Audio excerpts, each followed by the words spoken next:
Hey, Elon here. Can you hear me? Yes, I can. Yes, I can. Okay. Hey, Elon. Hey. Hello there. Hello. Hey. We see you. Welcome. This is wild. It's just my butt talking. Elon, are you wearing your short shorts? Yeah, that's me. Are you celebrating anything in particular with your short shorts? No, I'm just trying to look sexy in these tight pants with the fabulous red and the gold. Are the short shorts still available to be purchased? Sorry, I got a small barky dog. Elon, I think you might have broken. I'm not sure about the internet, but definitely Clubhouse. This room is easily the biggest room the app has had, and you're just putting all sorts of pressure on it. This is amazing. This is a true historic moment. All right. I mean, is it working? Absolutely. Absolutely. All right. All right, we're going to just give it a minute because we promised we'd start at 10 p.m. and I think a few more people are going to try and trickle in, and then we'll get going for what should be probably a historic first ever time for you on Clubhouse. It's going to be amazing. So just give it 30 seconds and we'll get going. Okay. By the way, can you let in Vlad from Robinhood? I think the room. We can. Okay, good. I'm sorry. Sriram, I'm sorry. Go ahead. I was going to say, my phone just blew up when we started the room with people trying to get in. So we're going to try and get as many people as possible. Okay, why don't we get started? Okay. First of all, everyone, thank you for joining us for what is really a historic episode. I will come to our very, very special guest in a second. But just to quickly introduce the rest of the room, we have Gary Tan, of Initialized Capital. We have my significantly better other half, Aarti Ramamurthy, whom Elon, you have met when you took us on a tour of SpaceX. We have Steven Sinofsky of ex-Microsoft fame, and we have the one and only Mark Andreessen. But to introduce our special guest, and this person truly needs no introduction, the founder of Tesla, SpaceX, The Boring Company, Neuralink, PayPal, and I'm sure there's a bunch more. Elon Musk, welcome to Clubhouse. Thank you. Glad to be here. Thank you. Okay, Aarti, I think your first question. This is awesome. Yeah. So Elon, again, welcome. This is really fun. We've been waiting all day. This is the longest wait to 10 p.m. because we just couldn't wait to get this going. I hope this is as much fun by the end of it for you as it is for us. First question from me is when are we going to get to Mars? Well, I think we'll get to, when will we get the first people to Mars? I think we have a decent shot of doing that in about, I'd say I call it 5 years, something like that. So Earth and Mars sync up every 26 months. That's when we're in it's roughly the same quadrant of the solar system, and where we can do an interplanetary transfer. And so we had one about 6 months ago. So about a year and a half, there'll be another one. So figure, I don't know, 5.5 years. 5.5 years. So what does it take from here to that point? Like, what are the milestones you think for us to get to, 5 years out, we are landing on Mars? Well, we've got to make a Starship fly, get to go to orbit and back repeatedly. Mm-hmm. I mean, the essential elements are you need a fully reusable, you need a fully and rapidly reusable orbital rocket. This is the holy grail of rocketry. So no one has ever succeeded in creating a fully reusable rocket. And it can't just be fully reusable, it needs to be rapidly reusable, so it doesn't take several months of refurbishment between flights. It needs to be much like aircraft, where the cost of an air flight is, the biggest component of that is fuel. You can't just be throwing rockets away every time. Right. And then you need to have orbital refilling, so where you can send the ship up to orbit, then send another ship up, dock with a transfer propellant, so that you can load up to being almost full with propellant, and then go to Mars. If you've got a large, fully and rapidly reusable rocket with orbital refilling that uses high efficiency, low cost propellant, then you can go to Mars. And then one last thing is, on Mars, you need local propellant production. So you need to take CO2 out of the atmosphere, combine it with water ice, H2O, to create CH4, methane, and oxygen. And if you have those elements, life can become multiplanetary, and we can have a self-sustaining city on Mars, which I think is one of the most important things we could possibly do for ensuring the long-term existence of consciousness. Yeah, I think, that makes sense. Sorry, sure, I'm go for it. Yeah, Elon, you've spoken about this often, which is, expanding the scope of consciousness and how it is tied to multiplanetary life. Could you explain what that means for you and why that matters to you? Sure. Well, so originally I had sort of kind of an existential crisis when I was a kid, trying to figure out what's the meaning of life, why are we here, what's the point of it all, is it all meaningless?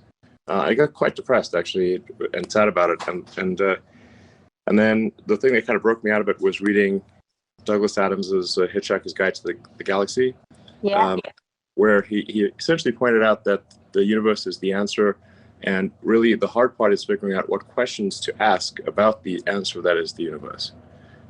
So, yeah, exactly. He was trying to make fun of the fact that the answer is the easy part, but the questions are the hard part. So, in order for us to gain a better understanding of what questions to ask, or to understand what it's all about, we have to increase the scope and scale of consciousness, so that we're better able to figure out which questions to ask and answer them.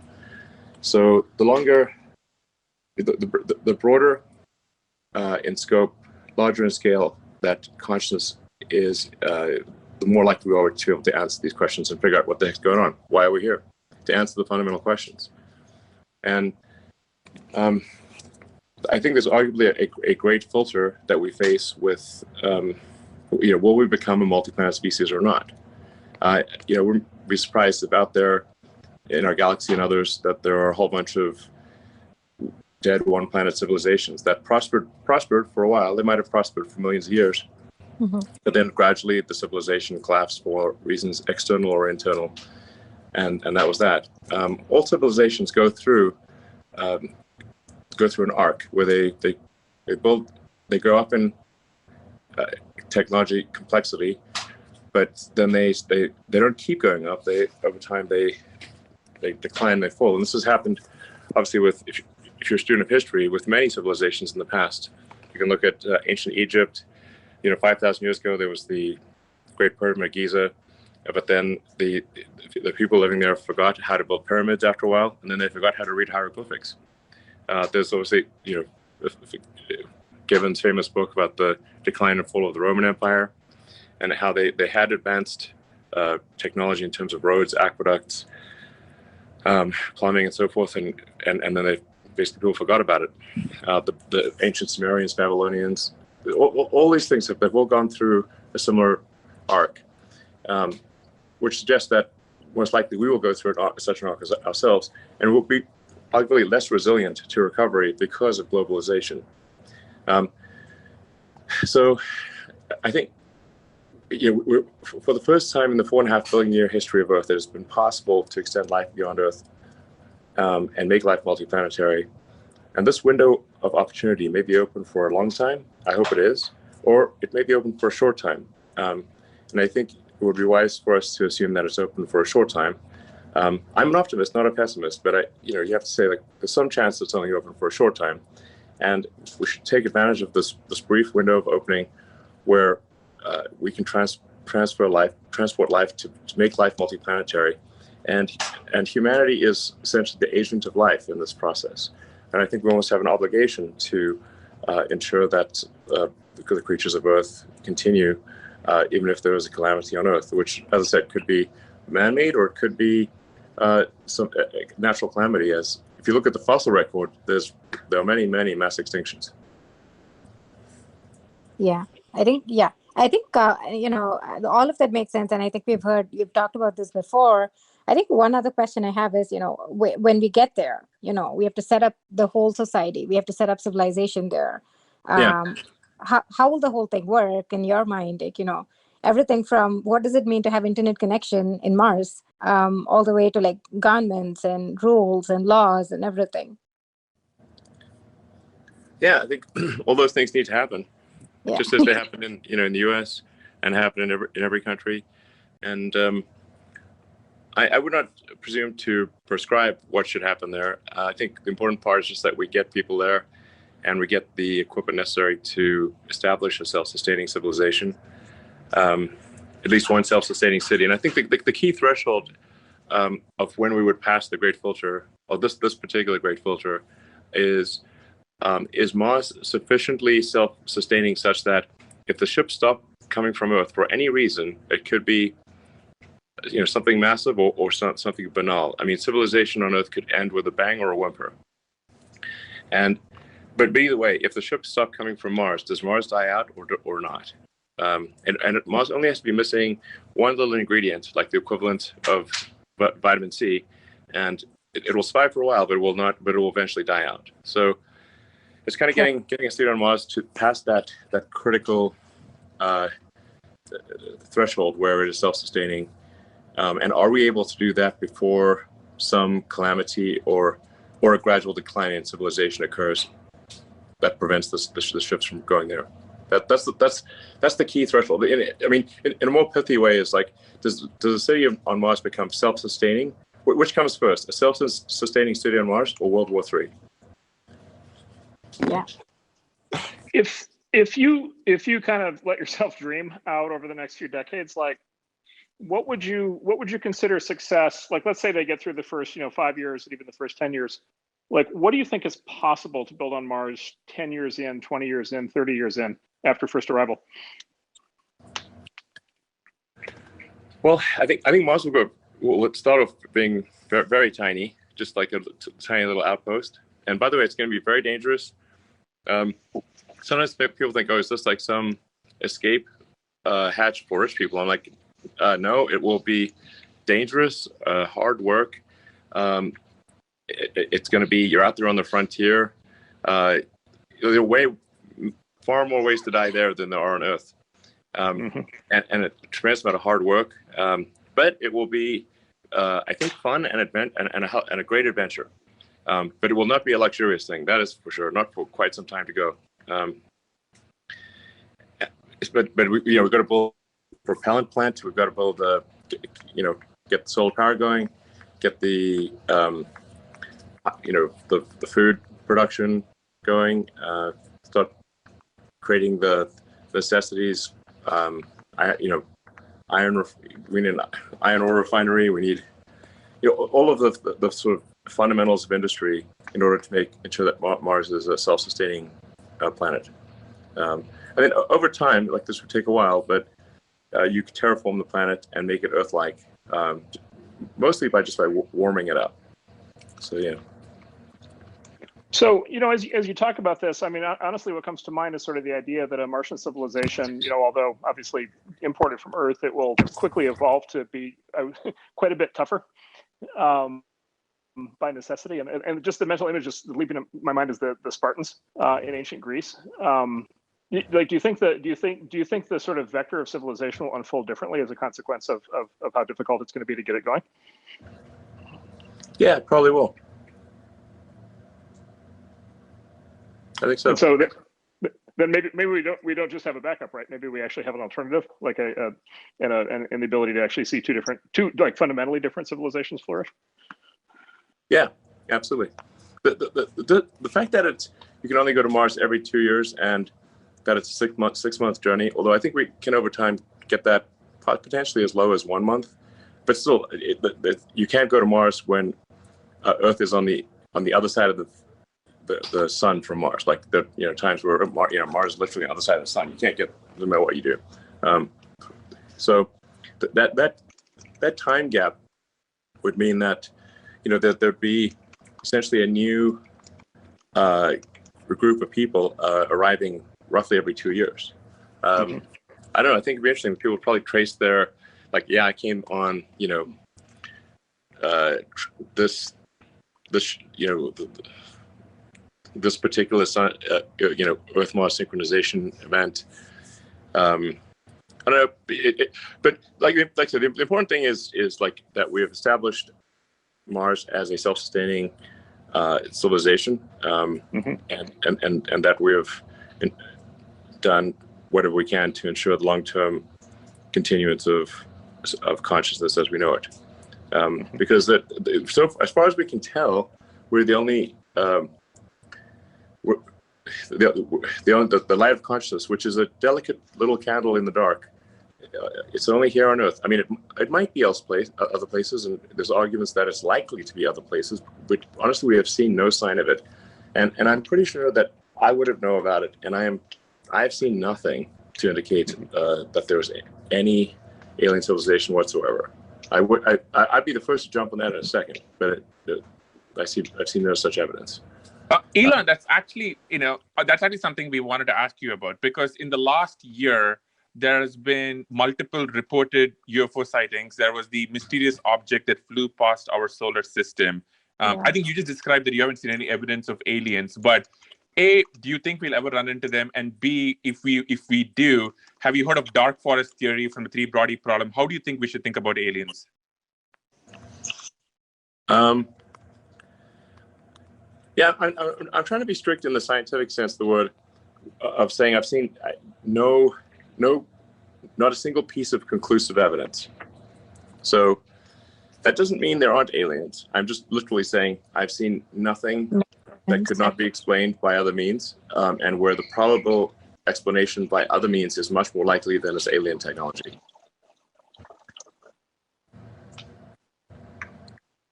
So, and for people who say there are sightings of aliens, I'm like, listen, man, the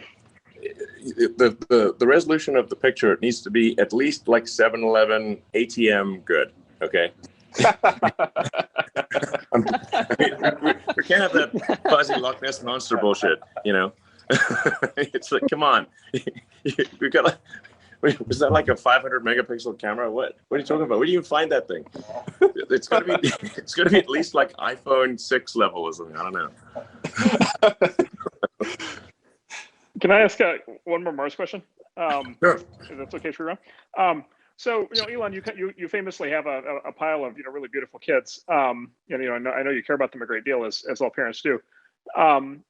What would your response be if they start coming to you when they turn 18 or 22 and they say, Dad, we're now that you've landed us on Mars and there's a colony forming, I really want to go? Yeah, I think if we're talking about, say, the third or fourth set of landings on Mars, I think that'd probably be I'd be okay with that. Although I've polled them so far and none of them say they want to go, so they may change their minds, but currently they're not chomping at the bit to go to Mars. Okay. Interesting. Elon, okay. So I think for folks who may not know this, I think we originally met over Twitter, and it's just safe to say, and I want to move on from Mars to memes. It is safe to say that you might be the master of the memes. And in fact, you had a quote, "Who controls the memes controls the universe." Could you just explain what you meant by that and how you became this person?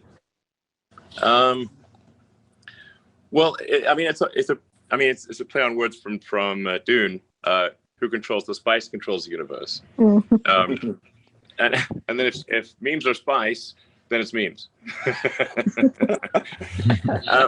There's a little bit of truth to it in that, how do you what is it that influences the zeitgeist? How do things become interesting to people? And memes actually kind of a complex form of communication that's that a picture says 1,000 words and maybe a meme says 10,000 words. It's a complex picture with a bunch of meaning in it, and it can be it's aspirationally funny, So, it's, I don't know. I love memes. I think they can be very insightful. Throughout history, I think the symbolism in general has powerfully affected people. So, yeah. How did you get so good at them? I mean, I remember following you many years ago. Going from that to your sea shanties meme, or any one of the memes, and some of it may not be safe for work here. How did you get so good We're at told that Why do kids we have watch. to be safe for work? You don't have to be safe for work. Doesn't work. I don't know. Yeah.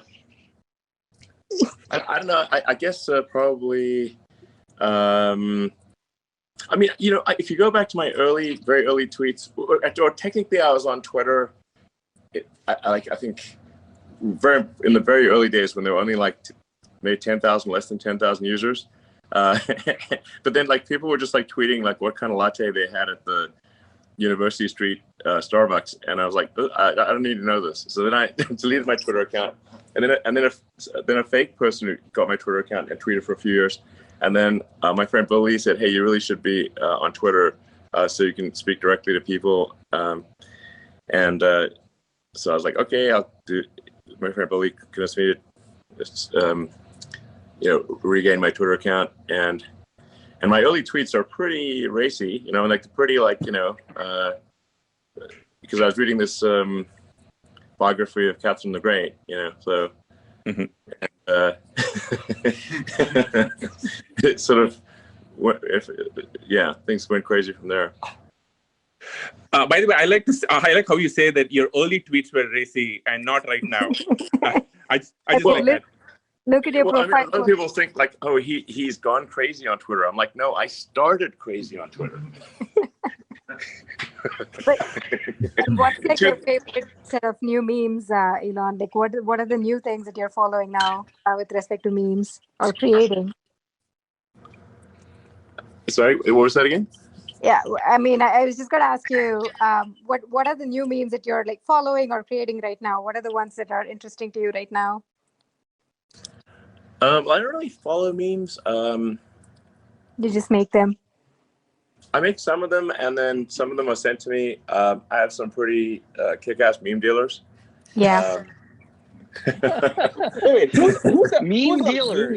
Like, is this like somebody you meet in the back alley over a signal? Memes, going at a good price.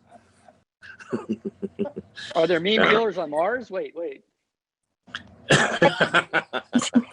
You gotta have a good meme dealer. There will be. My friend Mike is a good meme dealer, and Claire as well, and Jake L, and quite a few others actually. I fortunately am the lucky recipient of very interesting memes. Great. Today, slightly changing subjects a bit.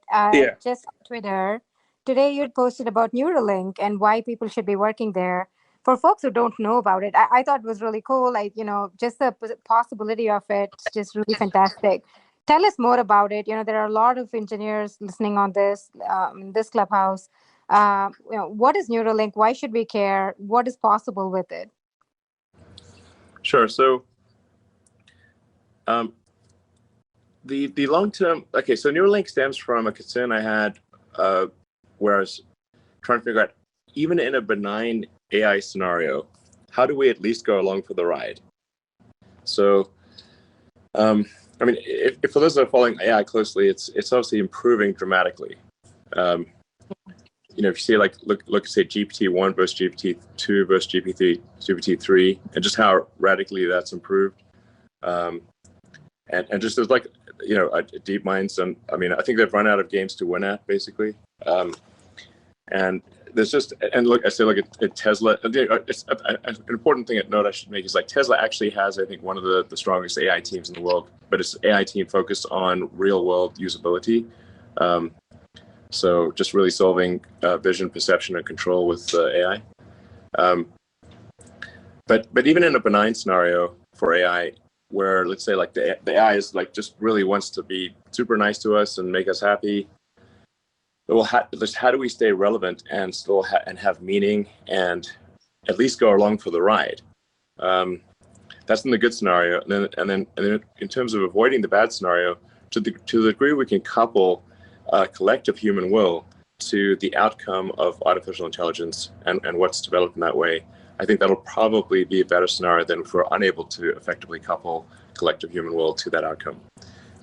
So, the final now, sorry, but this is getting kind of esoteric, but we love it. We love it. Keep going.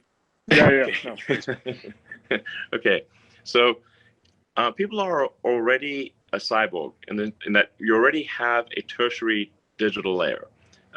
You've got your sort of limbic system, which is your primitive drives and desires and responses, and then you've got your cortex, which is like long-term planning and thinking. Those are two biological layers, and then there's a tertiary layer, a third layer, which is digital, and you already have that in the form of your phones and computers and all your applications. You're far more powerful than a human would be without those cognitive enhancements. But the bandwidth between your cortex and your digital tertiary layer is very slow. And in fact, with the advent of phones, it got even slower. So if you're thumbing, like, say what's the bit rate of a pair of thumbs on a phone, is very low. I mean, let's be super generous and say it's 100 bits per second. Well, computers can communicate at trillions of bits per second. So it's, at a certain point, the computer gets smart enough. It's like the computer's just like trying to talk to a tree. Trees do sort of talk, but they talk so slow that we don't notice. So we need to improve the bandwidth, and with a direct neural interface, we can improve the bandwidth between your cortex and your digital tertiary layer by many orders of magnitude. I'd say probably at least 1,000, or maybe 10,000 or more.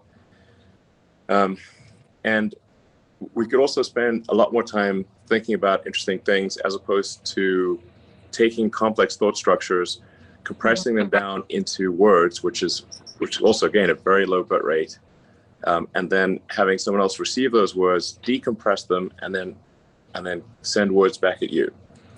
So a huge amount of our brain power is spent in compression, decompression, and we could be instead spending it on deeper concepts. And so if you had a neural link, if two people had a neural link, you could do conceptual telepathy, where you have a complex series of concepts, and you could just transfer them directly, uncompressed, to the other person. This would massively improve the quality of communication and the speed of it.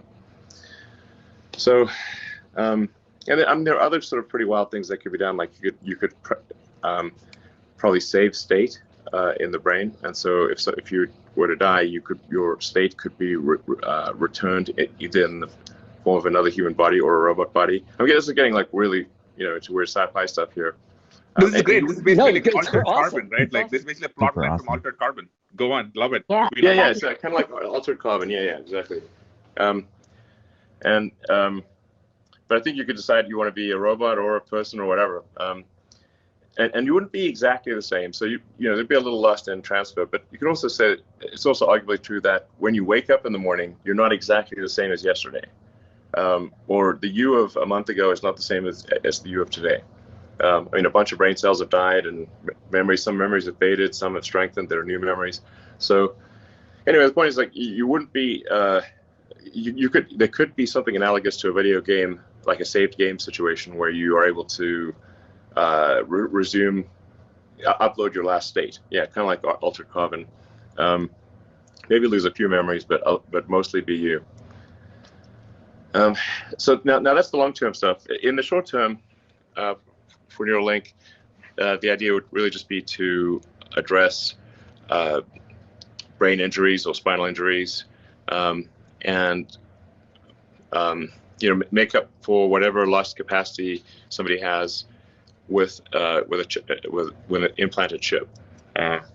So the first thing that we're going after is a wireless implanted chip that would enable someone who is a quadriplegic or tetraplegic to control a computer or mouse or their phone or really any device just by thinking.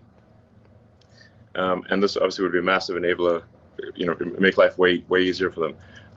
There have been sort of primitive versions of this device, one done with like wires sticking out of your head, but it doesn't work all the time, and you can't take it home with you. So just having, basically, you think, like, in simplistic terms, I'd say it's sort of like a Fitbit in your skull with tiny wires that go to your brain. So Fitbit in your skull with tiny wires. So if somebody who's listening is good at designing like Fitbits, Apple Watches, phones, computers of various kinds, then actually they would be a great fit for Neuralink. So yeah, we'll probably be releasing some new videos showing progress maybe in a month or so, and because we already got like a monkey with a wireless implant in their skull and the tiny wires, who can play video games using his mind, and he's totally really, that's amazing. He looks totally normal and happy. So it does not look like an unhappy monkey, and you can't even see where the neural implant was put in, except for that he's got like a slight like dark mohawk. But other than that, slight one, just a small. Yeah, it doesn't look. He's not uncomfortable, and he doesn't look weird. So we're oh, and I was like when the USDA person came through and inspected our facilities. Our monkey facilities. She said it was like the nicest monkey facilities she's ever seen in her entire career. Just FYI. We went the extra mile for the monkeys. Well, as long as you didn't make them play Cyberpunk. that would be a hell of a trip for a monkey. But one of the things we're trying to figure out is like, can we have the monkeys play mind pong with each other? That would be pretty cool. I have to say the pig demo was really fantastic. That was really cool. Thanks. Yeah.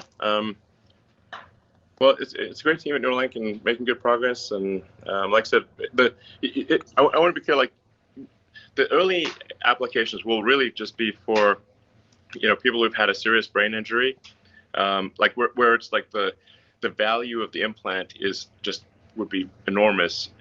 Because obviously the early implants will come with some non-trivial risk, and so it's got to be like, okay, does the good far outweigh the bad, and then that would be a candidate for some of the initial surgeries with full disclosure of like these little risks and everything.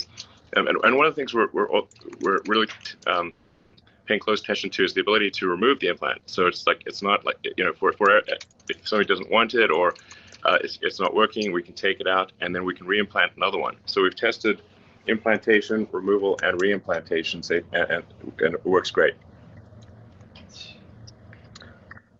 Sorry, Mark. Switching top.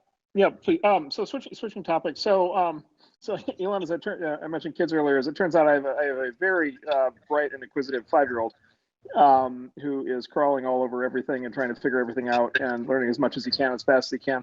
Like what, with everything that we know now and kind of all the modern tools that we have, like what's the best way to think about educating a 5-year-old in today's world?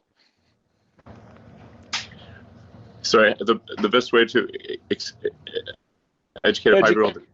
Yeah, educate a 5-year-old and then think about kind of his education over the course of the next, 5 or 10 years. Like what kind of program ideally should you think a kid should be on?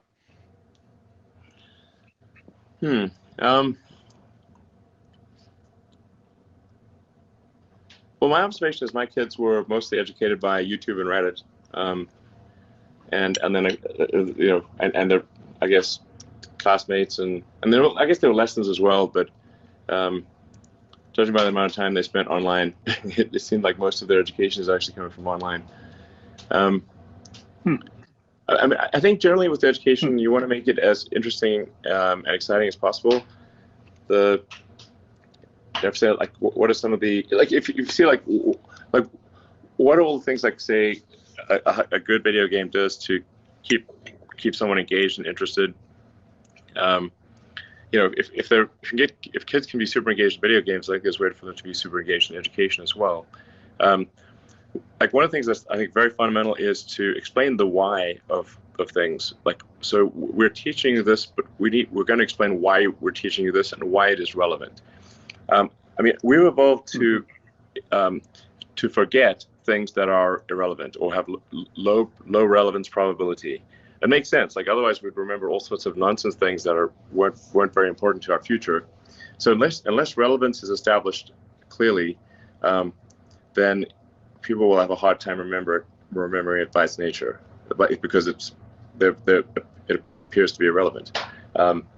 It might be relevant, but if it's not explained to them, they won't know.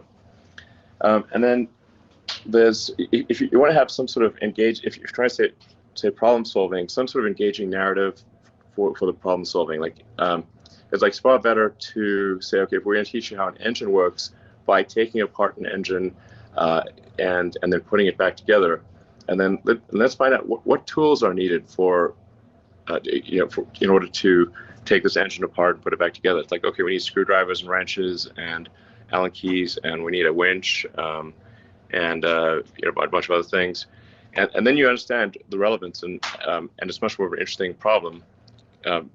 This is much better than having, say, a course on wrenches or a course on screwdrivers. You just like start with a problem and say, what tools I need to solve this problem. That establishes relevance and gives a compelling narrative thread. Yeah, it seems like you could kind of, if you had sort of elaborate enough projects, you could roll a huge number of topics into that ultimately kind of combine into a single project with some really actually interesting form of output. For example, building a literally building a vehicle or something like that. Yeah, exactly. If you have the narrative thread, or like why is it all establish relevance, and there's a story to it, and then you say like, well, if you can't turn that bolt without the wrench, and then like let's see, how can we make this engine better? What do we need to do? Okay, well, let's calculate if it's a gasoline engine, how do you get to a higher RPM or a better compression ratio? I'm using like outdated analogy of engines, but you could say for an electric motor, what steps would you need to take to get higher torque, and pull higher power out of this electric motor, and then you can explain. It's obvious why things like Maxwell's equations become necessary in that situation. Yeah. Yeah. That could be amazing. Go ahead. Yeah. Elon, you would not believe the number of parents and people with kids who have asked us about tonight. And I think there are two questions that are connected. One is, how do kids, if you're having a kid and you want to teach them to become a polymath like you have become, what advice you have for parents? And the next one is, here you are with, so many companies that you have created that I can't even list them off the top of my head. Why doesn't the world have, and this doesn't mean to sound, psychophantic, but why doesn't the world have more Elon Musks? Well, I don't know. I might be getting too much credit here. So, I mean, for me, these things I've done have been because I felt a strong compulsion to do them. So it's not like nobody was pushing me to do it, but it was just like I felt strong compulsion to do them. I mean, I wouldn't say, there were pretty long sections of my life that have been very painful and difficult, and I'm not sure people would want to do that, there's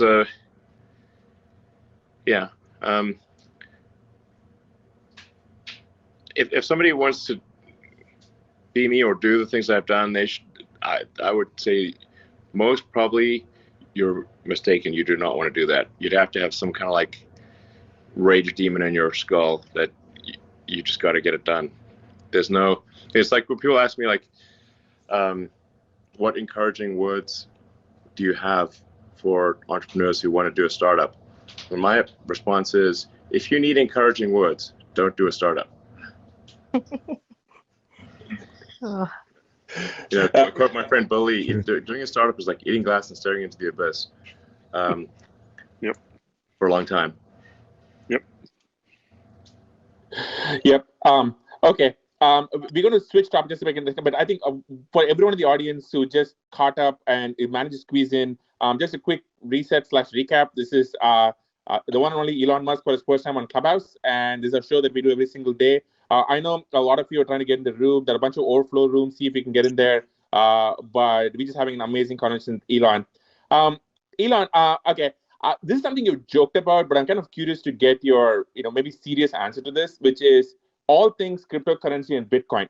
You famously just changed your Twitter bio to just the Bitcoin logo and the word Bitcoin this week. What do you think of cryptocurrency? What do you think of Bitcoin? What do you think of other, cryptocurrencies? Would love to get your take on the entire thing. Well, yeah, I got to watch what I say here because some of these things can really move the market.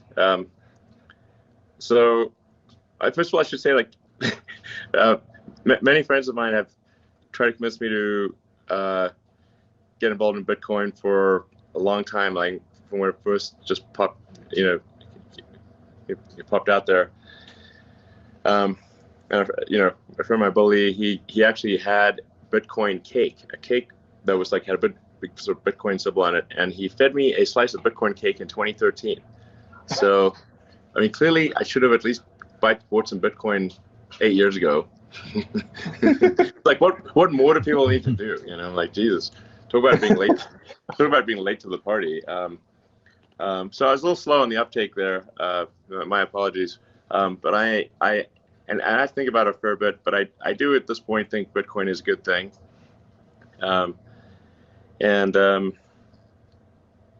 So I am a supporter of Bitcoin. Like I said, I'm late to the party, but I'm a supporter of Bitcoin. And I think Bitcoin is really on the verge of getting broad acceptance by sort of the conventional finance people. So yeah, I think so. I don't have a strong opinion on other cryptocurrencies. I mean, occasionally I make jokes about Dogecoin, but they are really just meant to be jokes. But Dogecoin was made as a joke to make fun of cryptocurrencies, obviously. But fate loves irony, and often, as a friend of mine says, the most ironic outcome is most likely, or as I like to say, the most entertaining outcome is often the most likely, and arguably the most entertaining outcome and the most ironic outcome would be that Dogecoin becomes the currency of Earth in the future. Awesome. Oh my God. Elon, when you tweeted me this afternoon, I will say my tweet replies have been overwhelmed by probably like a zillion different like cryptocurrency coins. But yeah. And by the way, you might remember the infamous time when your replies were filled with cryptocurrency bots on Twitter. Oh my God. That was insane. Yeah. That was actually how Elon and I actually wound up meeting, because that was a very painful time. Okay. Yeah. In fact, and then I made a joke about Bitcoin, and my account got locked. Yeah. I had to actually try and convince some folks that was actually the real Elon Musk and try and get his account unblocked. Yeah. Okay, so I want to bring us back to one of your companies. We actually have a Tesla Model S sitting outside our house right now. It carries us and our 2-year-old baby around, and we love it. Would love to just get your take on where you see you just have a refresh of the Model S coming out. I just saw the review for it. Where do you just see the future for Tesla, and especially when it comes to all things battery technology and self-driving? Those are two topics I think a lot of people are very interested in. Okay, so you're asking me about the future of batteries and self-driving? More like actually, where do you see Tesla over the next few years?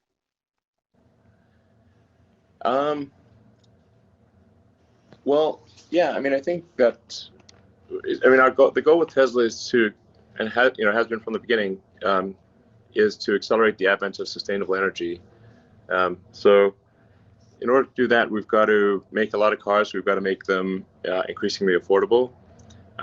And our rough target is we want to be able to eventually make 20 million cars a year. And the reason for that is there's 2 billion active cars and trucks on the road, and figure if you're not really moving the needle unless you're changing 1% of the existing fleet. And so that's roughly how we came up with 20 million cars and trucks per year. That's very important to accelerate the advent of sustainable energy. And then, of course, we've got stationary battery packs and solar, which is making a lot of progress on that front. So yeah, we're going to try to grow car production as fast as possible, and that the primary limiting factor there is battery cell production. So we're getting as much as possible from suppliers, and then but even that is not enough. So we're actually going to be building battery cells ourselves. But it's important to emphasize that to our suppliers who are great, we've got great suppliers, that we're not trying to put them out of business. We want them to increase their rate as well. So Panasonic, LG, and CATL, and then to add, to increase to accelerate sustainable energy further, we're making our own cells, pretty excited about that. And then, anyway, so I think you expect, possibly an acceleration of compound annual growth, well, at least aspirationally, that's our goal.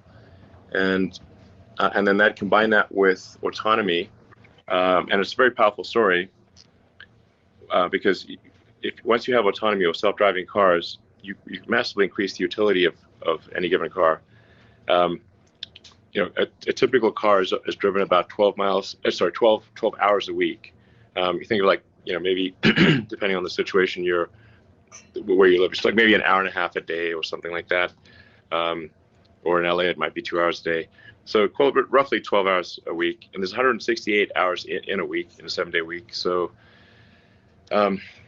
most likely cars that are autonomous could maybe do a third of the hours in the week or something like that. So maybe they do, 60 hours a week of usage instead of 12. So you got basically a 5x increase in asset utilization there, and far less need for parking lots, parking garages, and that kind of thing.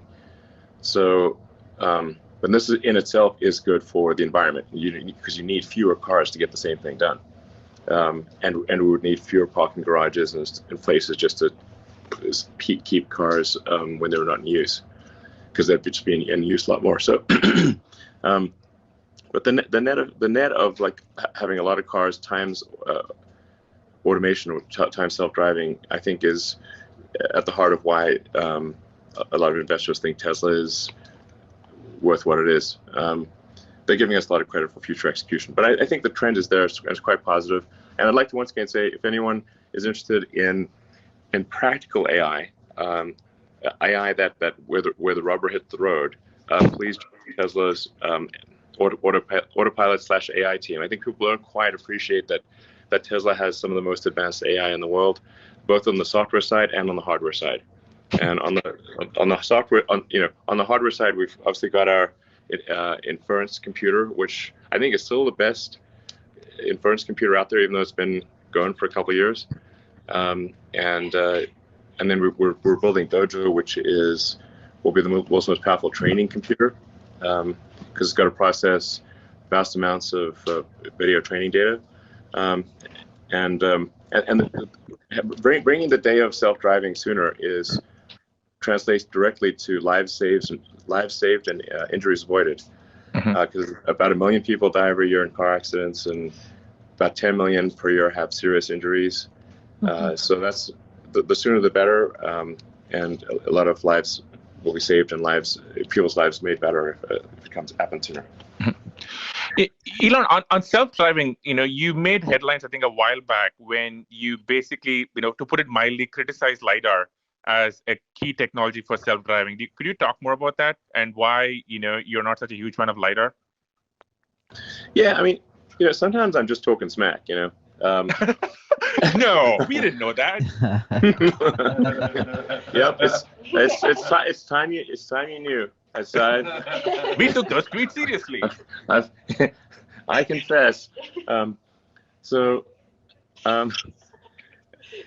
Yeah. So, first of all, I'm not like fundamentally against LiDAR in all things, because for the SpaceX Dragon that docks with the space station, we actually developed and built our own LiDAR for docking with the space station. So obviously, if I hated LiDAR, we would not have done that. And this is well before. This is like 10 years ago that we started doing that. So I'm not like, I don't have some sort of weird like, antagonism to LiDAR.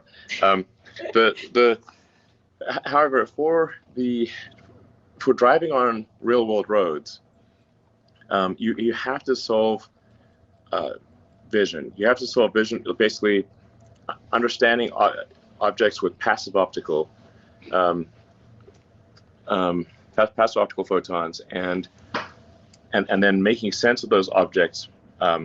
So like vision, perception. What do those objects mean? What are they going to do? What is their likely path of travel? And then control, and all of that really is is AI. The way we're doing it is by running a bunch of neural nets in our head. So we got to run a bunch of neural nets to do the same thing in the car. And at the point at which you've solved passive optical, and this is better passive optical than a human has, because you've got 8 cameras, 3 of which point directly forward, 2 that are diagonally forward, and 2 that are diagonally rear, and 1 rear. So the way we do it right now is we have all 8 cameras synchronized with, so you've got 8 frames collected simultaneously, and we're moving towards, and have in fact mostly moved towards video training. So you've got 8 surround cameras. It's like kind of a surreal thing to see, because people look, really, people have 2 eyes, but kind of like really more like 1 eye, because the 2 eyes kind of combine. But anyway, the neural net is basically, it needs to move to full video training, video inference, surround video training, surround video inference, and then it will be superhuman, no question about it.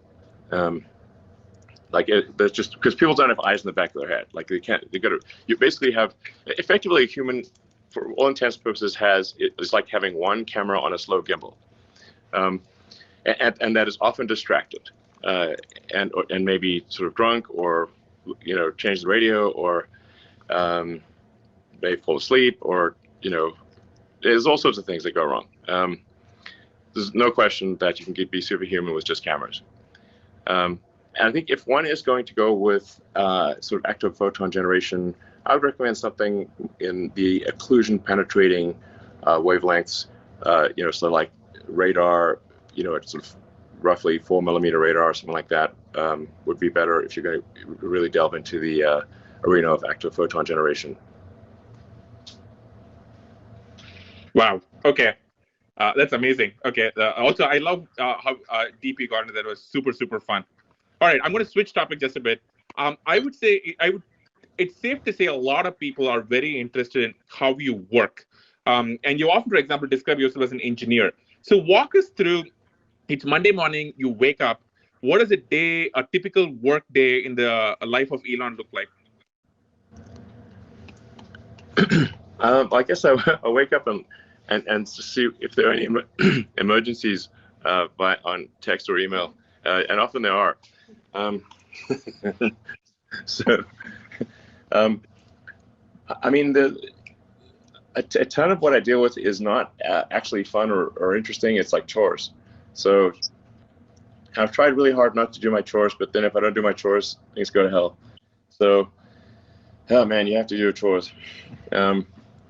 So, yeah, it's kind basically, of, I'm a bit relieved that Elon Musk basically has the same schedule as the rest of us. We all hate chores, and you do too. And it's kind of, there's something just really relieving just hearing you say that. Yeah. I mean, that's pretty much how it goes these days. I do enjoy the in-person meetings more than email. In fact, I think I'm getting like a slight negative limbic reaction to email. It's killing me. texts are way better to deal with, and then in-person meetings are much better. Even Zoom meetings or whatever, they're still better than email. Anything's better than email, frankly. So anyway, I'll have a bunch of meetings. I'll write email or write text, especially if it's like an email to the group, like saying, hey, I think we need to change direction and do the following things. And let me know if you think otherwise, but otherwise we've got to do these things and get our act together in this area or that area. And then, a bunch of meetings. Most of my meetings are engineering and design. But of course, we have to deal with finance and, sales and other things. And, the things that are necessary for a company to function.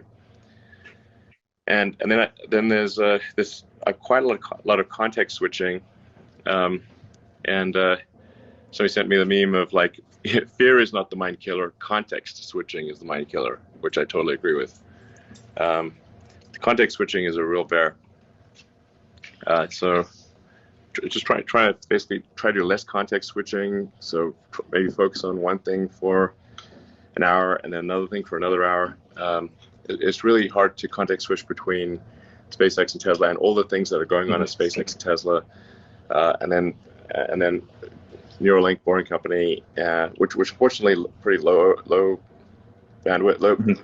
They don't take a high level of CPU load because they're smaller, and there's personal stuff and of course memes. That's important. How to schedule them in. Like, where's my meme? We're expecting a meme by now. You're calling up your meme dealer for your hit of memes. I love it. Exactly.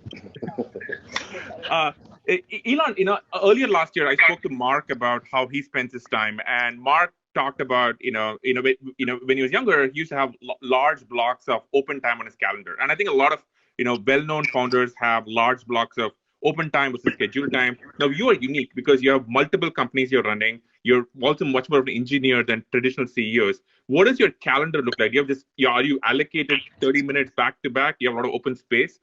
How do you handle it? I do not have a lot of open space. It's generally back-to-back meetings, and it's insane. I mean, my days are like insane torrents of information.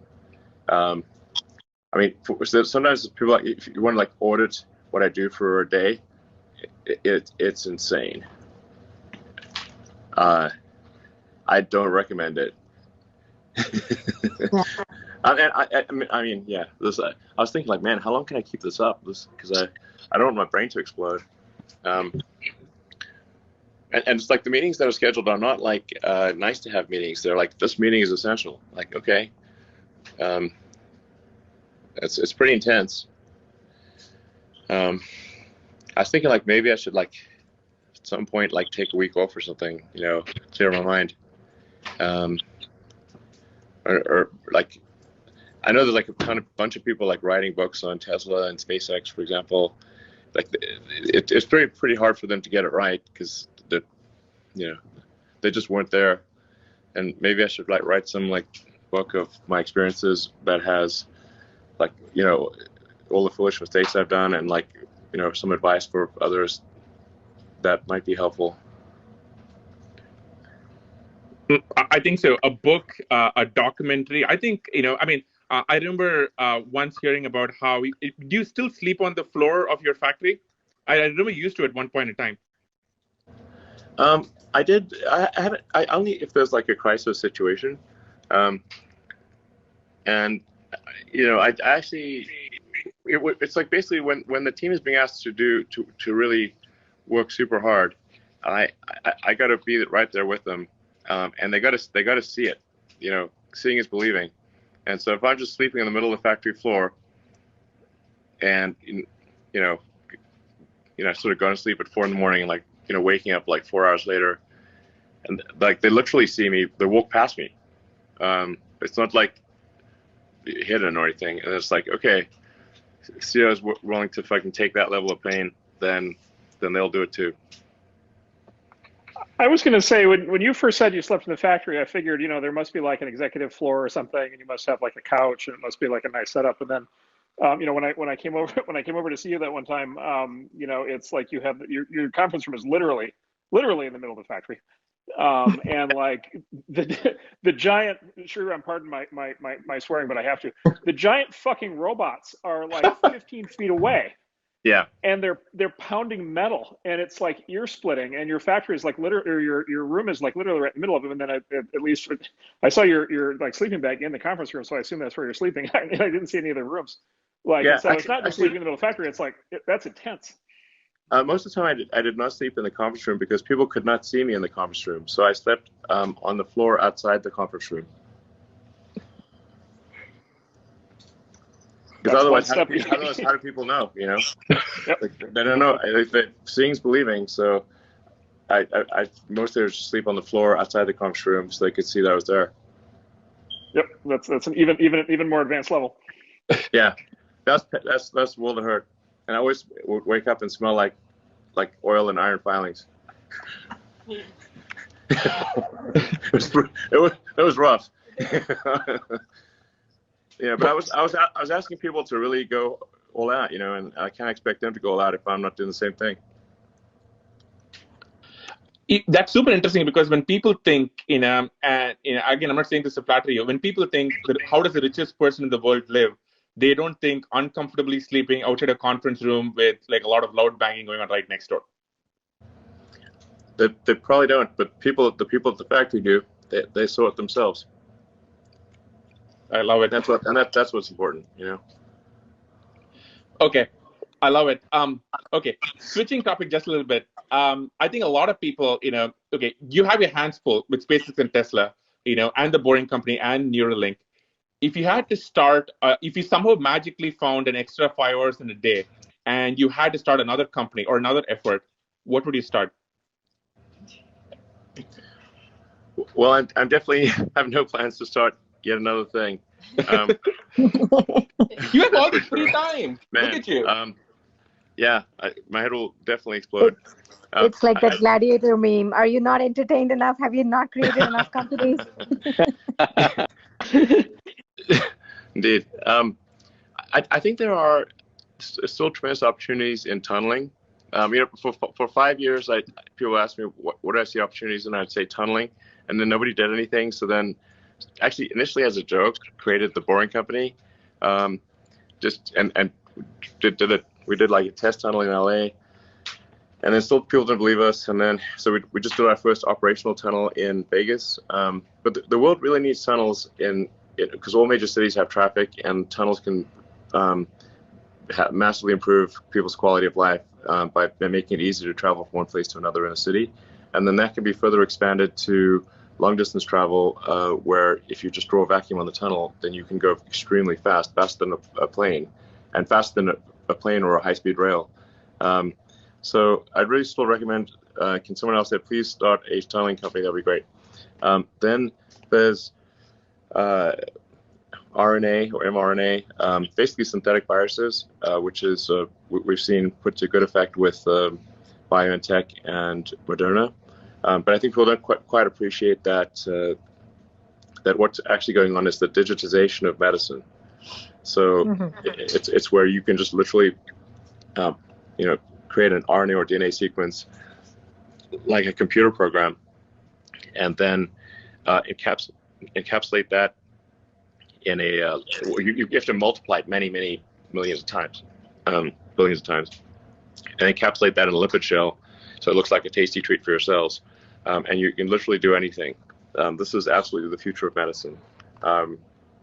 When I say it, you could probably figure out how to turn someone into a literal butterfly. Okay, it's your cells are biological computers. They execute just like a sort of old school computer where you'd feed it like you'd feed it a tape, or a punch card. That's you feed your cells, which are tiny biological computers, this punch card, and they will do whatever that punch card says. So that was probably a big eye opener for 2020 of like just the understanding the potential of RNA, and then just super randomly, Tesla actually is making a fairly advanced RNA sort of micro fab or something where for currently for CureVac, but we're open to making it for other companies as well.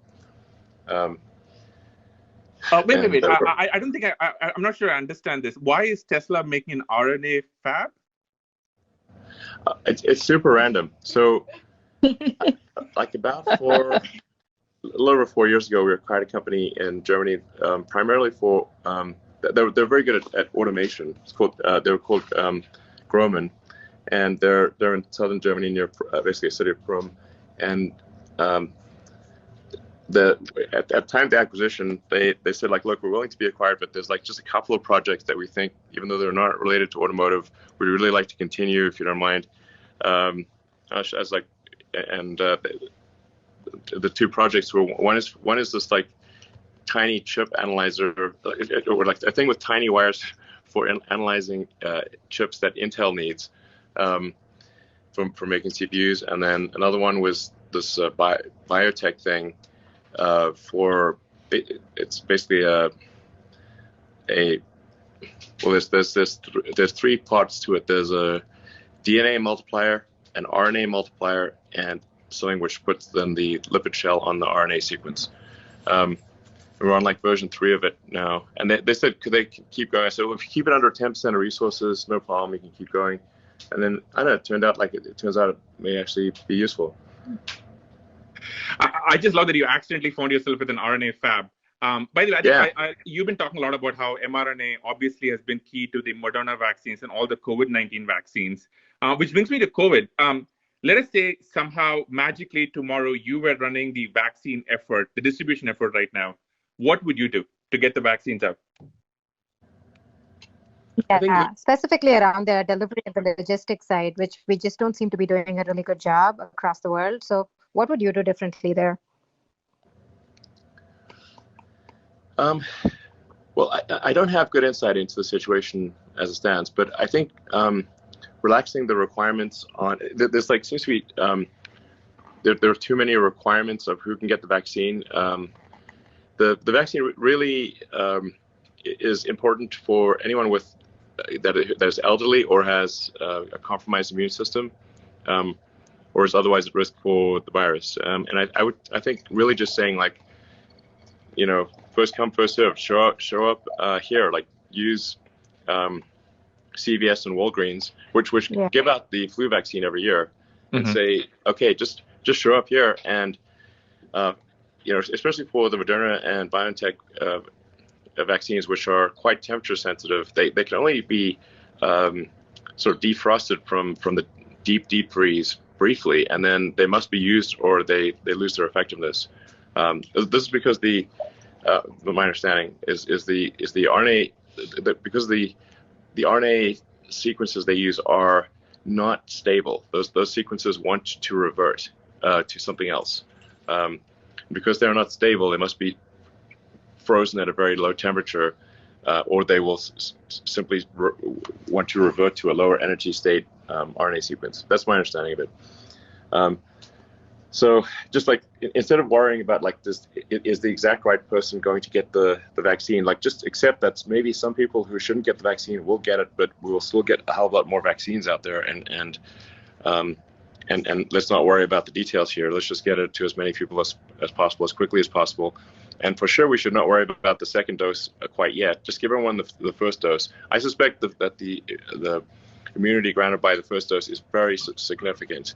And we got, you know, that third dose, the second dose is like I think 3 or 4 weeks later. So we've got plenty of time to think about the second dose. Just worry about the first dose and first come, first served, and don't worry about like accidentally giving the damn thing to someone who maybe didn't deserve it. That will happen a little bit. So that's my recommendation on that front. We are going to be there is going to be an avalanche of vaccine coming. I think the U.S. may have ordered something like 900 million doses. CFY. And the combination of there's going to be we were going to have so much COVID vaccine. I guarantee you it will be thrown away later this year, more than we could possibly ever need or want. and the Johnson & Johnson vaccine just got approved, which is that's good because it's a more conventional vaccine, but it's a single shot, room temperature. And there are more and more vaccines that are going to get approved. Hopefully the CureVac one will be approved soon. I know, because I know the Tesla machine, it can make a bazillion doses super fast. So, I think there's definitely, for those who are concerned about the vaccine, you should expect an exponential increase in vaccine availability. And then combined with that, we are, I think, starting to approach some degree of herd immunity with people who contracted the virus and recovered. So, which is actually better than getting a vaccine. The antibody reaction is better than if you got the vaccine. So, could go on and on about it, but overall, I think optimistic message that there will be lots of vaccines, and I would really encourage people to take the vaccine. I am not an anti-vaxxer. I want to be clear. I'm a pro-vaxxer. So, speaking of the vaccine, California has been sort of bouncing between kind of 45th and 50th in the country, by states in terms of the speed of the rollout. And it for me, it sort of, it re-raises this question that's been coming up more and more, which is, you and I and a lot of people, here listening have built our companies, primarily in California up until now. What's your view on the future of California from here? Well, I mean, first of all, I should say I love California, and I've lived more than half my life in California. Just I am, Californian. Like so much of my. I mean, I built my companies here. Came here came to Silicon Valley as a summer intern to work on energy storage technology for electric vehicles. Way back in 92, I think it was 92 or 93. There's a little company called Pinnacle Research in Los Gatos. I got to Silicon Valley as soon as I could. And then at Stanford, I was going to be working on sort of advanced capacitors for use in electric vehicles as grad studies, and ended up putting that on hold for the internet. And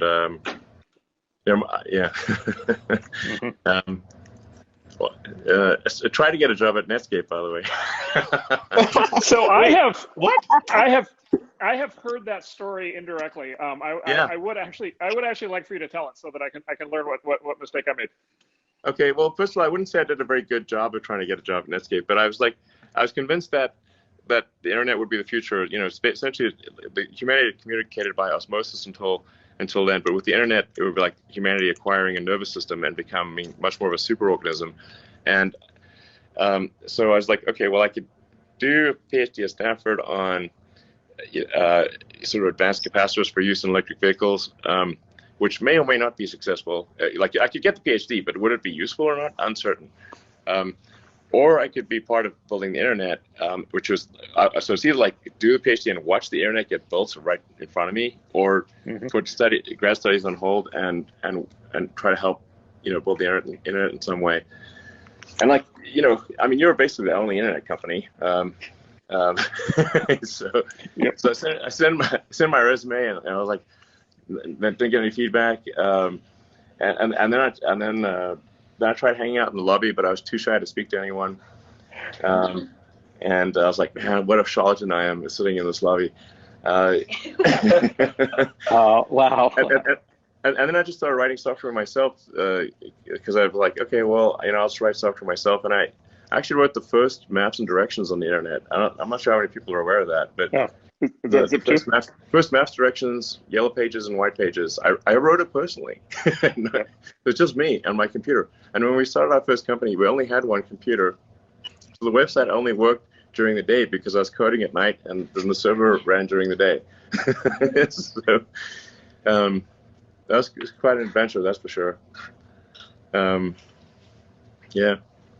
So I just want to let you know that the next time you show up at one of my companies and hang out in the lobby for an internship, you're going to get an internship. Wow, thanks, man. Yeah. But only if you get the stuff running 24/7. Like you can't slack off at night. Yeah, you have to keep it running. Yeah, no sleeping outside the conf rooms. That's not okay. Yeah. We will provide you with not just one but two computers. Nice. Okay. I want to wrap up with some light questions for you, which I think a lot of people are curious in. What are you watching on TV? What are you reading right now? Well, I just finished watching The Last Kingdom, which I think is a great piece of mostly accurate historical drama. There's Cobra Kai, which is if you grew up in It's so good. it's so good. It's such a sick burn, that show. My goodness. I mean, they just like turn the knife constantly.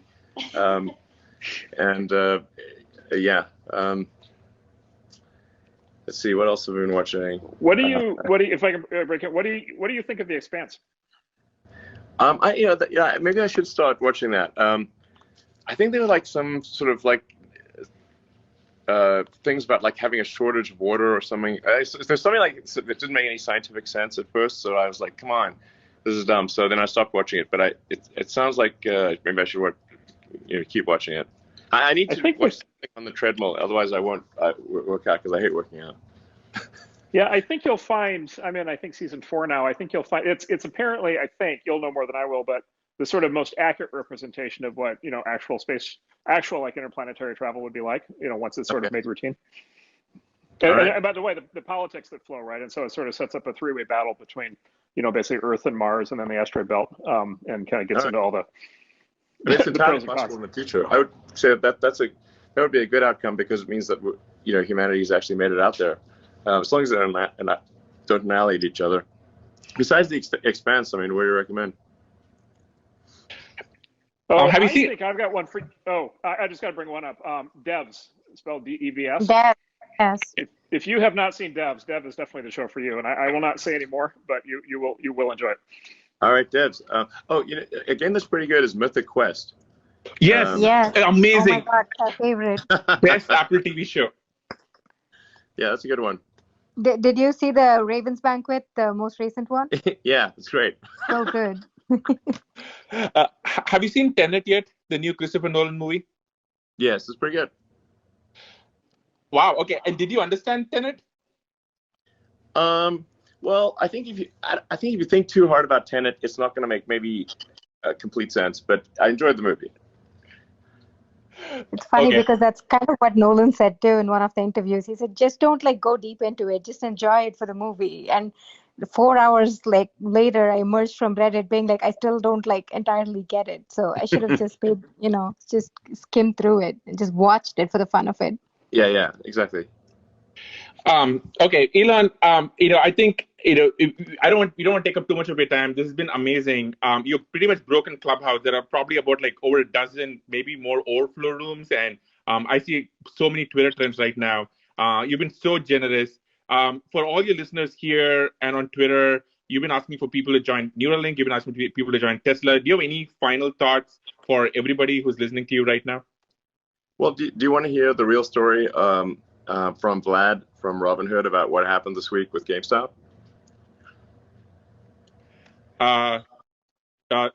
Sure, go for it. Okay, you need to let him somehow click on a button so he can talk. All right, let me figure this out.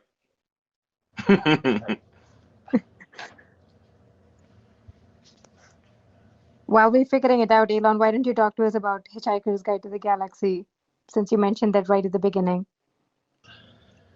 Hitchhiker's Guide to the Galaxy by Douglas Adams is in fact a book of philosophy disguised as a silly humor book. And if you read it from the standpoint of, wow, this is an interesting book of philosophy, it's quite insightful. As mentioned, he really hits on the point of the answer is easy once you can properly formulate the question. I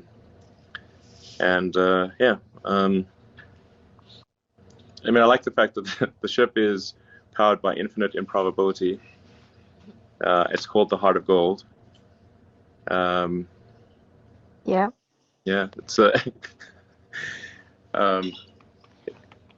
He makes fun of bureaucracy. In fact, Earth essentially gets destroyed by a sort of clerical error or by the or, I mean, essentially, but not even clerical error. They basically decide that they need to have an interstellar highway, and then Earth's in the way, and so they post the fact that Earth needs to get destroyed for this interstellar highway.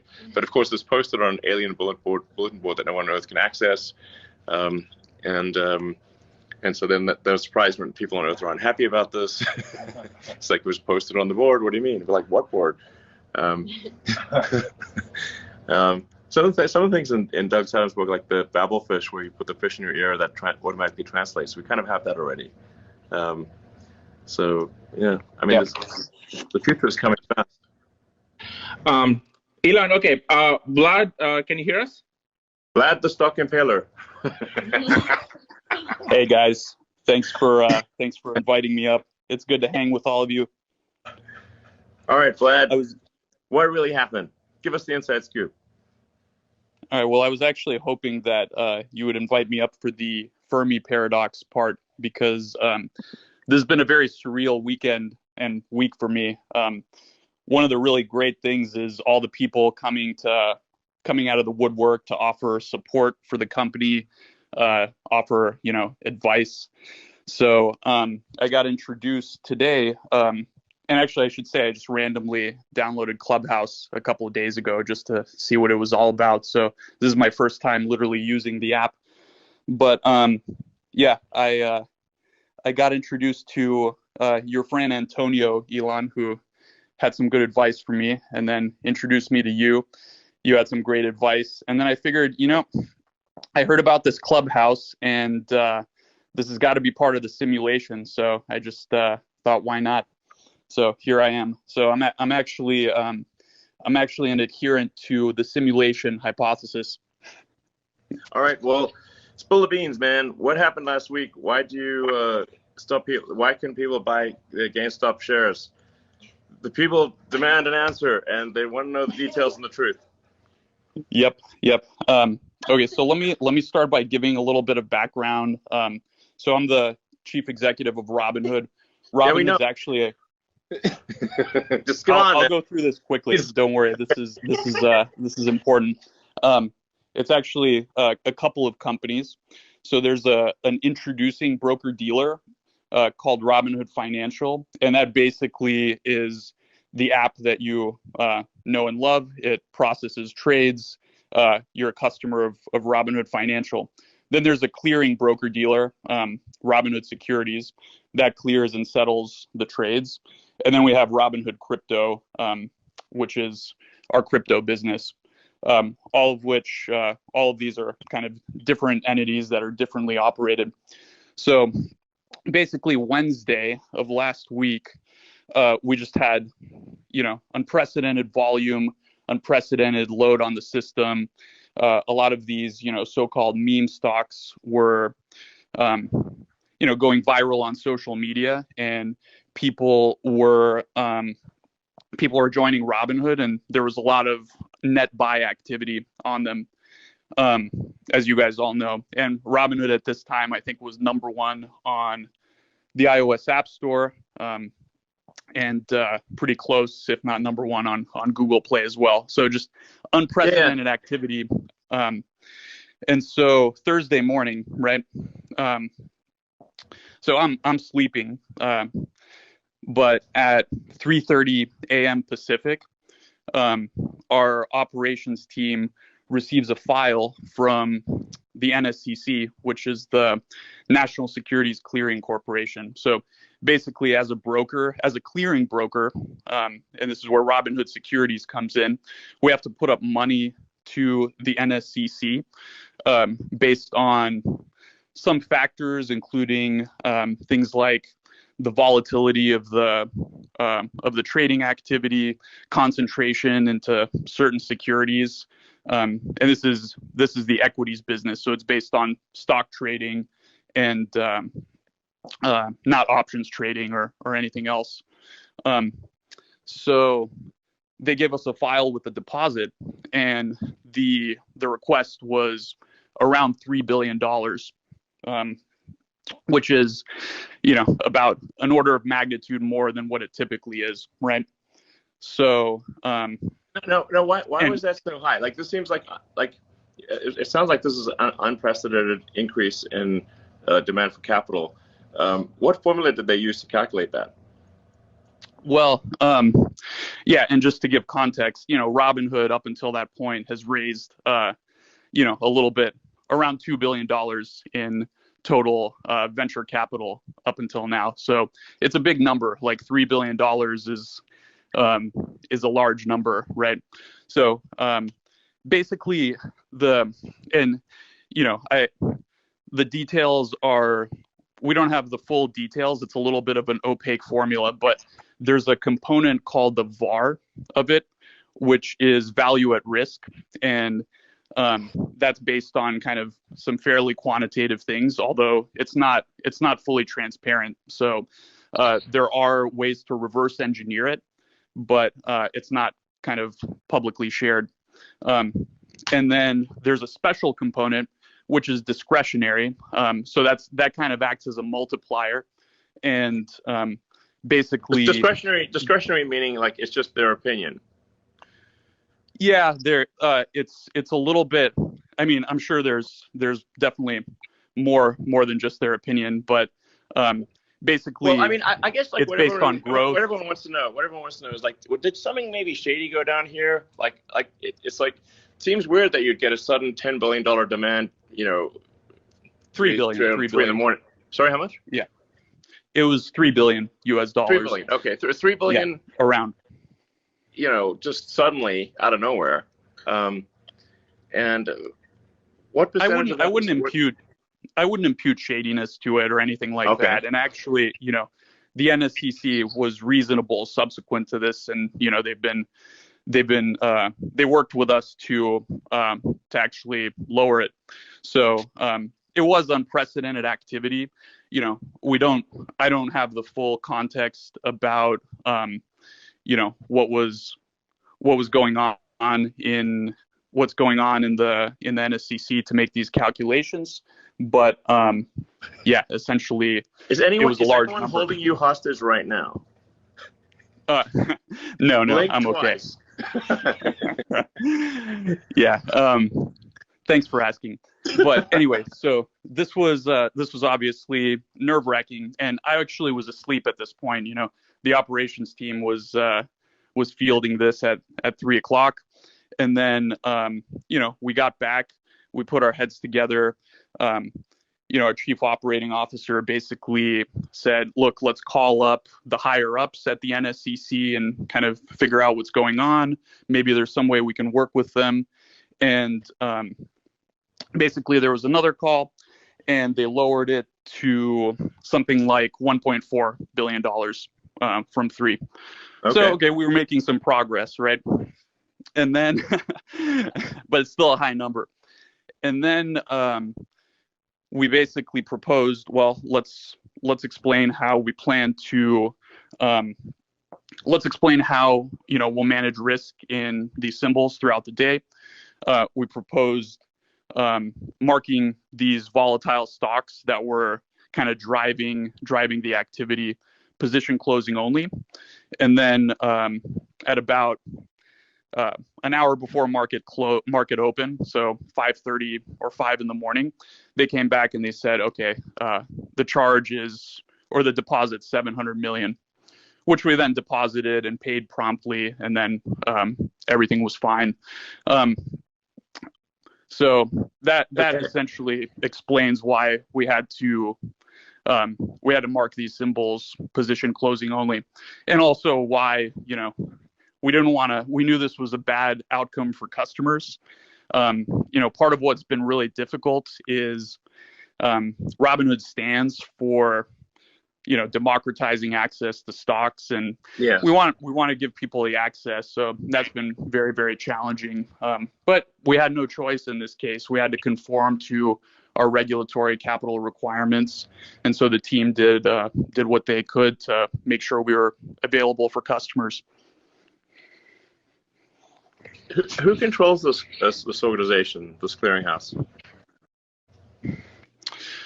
It's a consortium. It's not quite a government agency. I don't really know the details of all of that.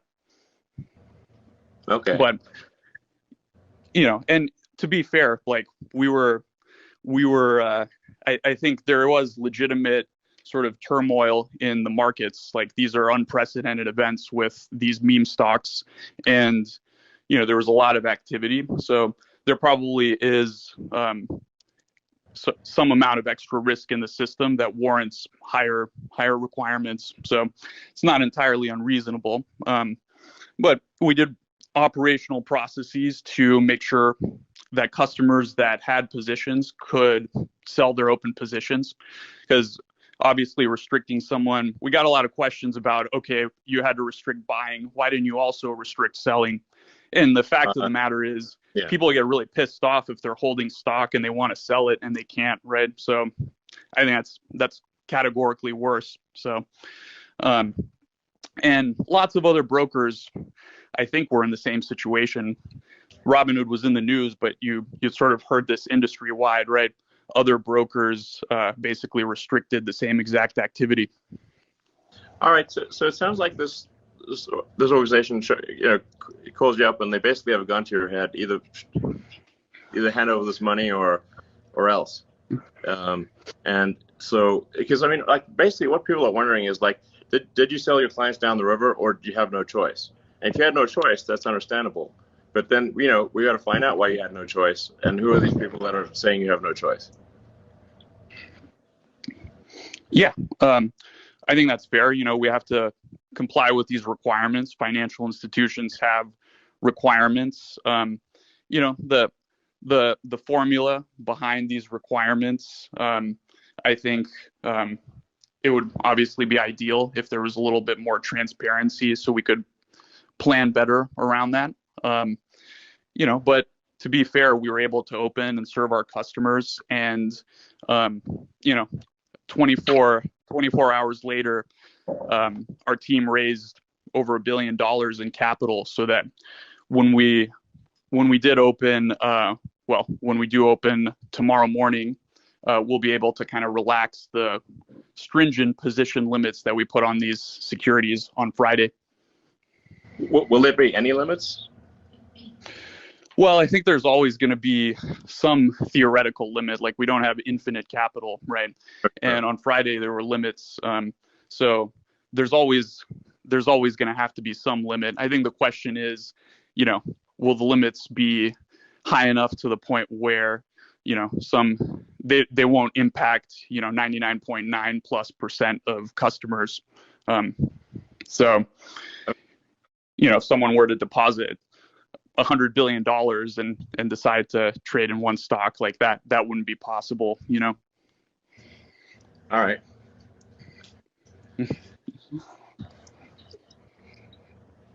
All right. Well, I guess people really just want to know, if you had no choice, then you had no choice. It was gun to the head situation, and then that's understandable. But then whoever put that gun to your head should, be willing to answer to the public.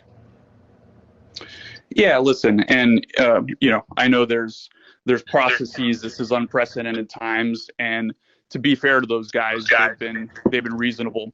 So.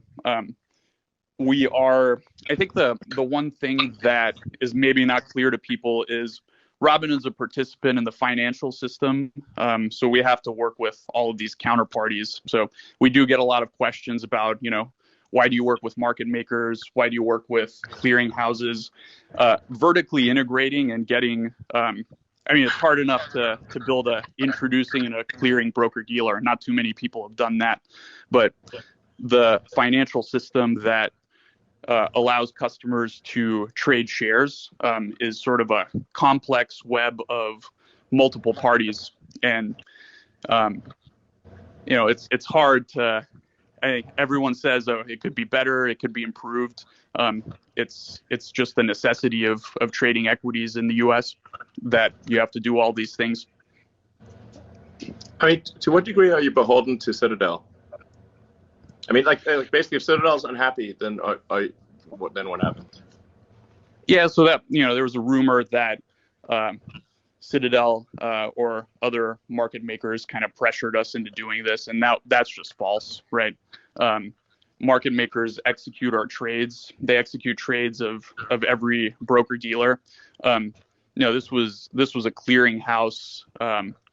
This was a clearinghouse decision, and it was just based on the capital requirements. So, from our perspective, Citadel and other market makers weren't involved in that. But wouldn't they have a strong say in who got put in charge of that organization, since it's an industry consortium, not a government consortium, or not a government regulatory agency? I don't have any reason to believe that. I think that's just like, then you're getting into kind of the conspiracy theories a little bit. So I just have no reason to believe that that's the case, Okay. All right. Well, I guess so we'll see what happens with future actions. Hopefully that was insightful, or at least a little bit entertaining. Are you not entertained? Yeah. Okay. Well, I don't know what to say. First of all, Vlad, thank you so much for jumping on. I know it's pretty late, and thank you so much. Deeply, I deeply appreciate it, and I'm sure everyone in the audience here and watching elsewhere deeply appreciate it. So thank you so much. We really appreciate this. I'm going to wrap this up. Elon, what can I say? Thank you so much. I hope you had a fun time for your first time on Clubhouse. Did you have fun? Yeah, it's great. This is awesome. I didn't even know it existed a week ago, so it seems cool. Awesome. So would you come back? Yeah. All right. Okay. Well, thank you so much. And also thank you everyone for listening in. I know we went way over, Elon. Elon, we every time we do this show, we try and pick a song that fits the person we're interviewing. So I'm going to play us out of the show with a song that I think you might like. Gary, hit it.